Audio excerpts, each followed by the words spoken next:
Hey folks, got a Toyota here with a 3.5 spark plug change time. The first set was changed at 100,000. This is the next set, which is now has 113,000. So this is 213,000 miles on this car.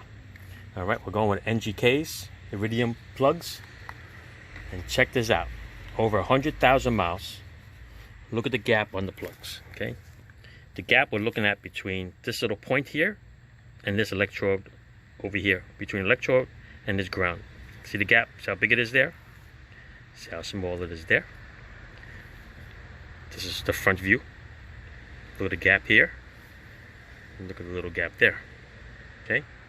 This is the other side view. Okay? The gap there and the little gap here. Alright? That's the way we change the spark plugs. Even the car was running fine. You can run it like that until that gap is really, really big and you have a misfire and all kinds of problems. But these are designed to last only 100,000 miles, or they suggest that you change them at 100,000 miles. That's what I suggest that you guys do too. All right. These were from AutoZone. They're at $15 a piece. Yep, almost triple the price of what they used to be. Way back when spark plugs used to be what? I don't know. I remember $1.99 spark plugs, but they weren't Iridiums. But anyway, just be careful if you do buy a cheaper price, either online or whatever.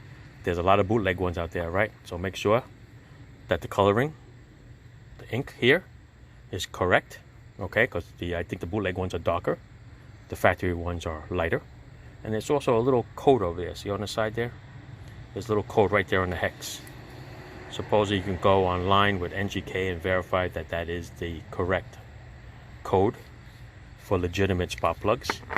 But then again, the bootleg ones are being smart now. They're using the codes from a good spark plug, and that's what they're using. All right, but that's not what this video is about. It's about changing your spark plugs every 100,000 miles, give or take. All right, so this one, it's a little bit over, but we're going to change it because of the gap. All right, sure it will run a lot better. All right, thanks for watching. And if you want to know how to do the spark plugs on this, it's been done about 2-3 years ago. All right, it'll be on my channel. Just look up Toyota Venza spark plugs. Thanks for watching.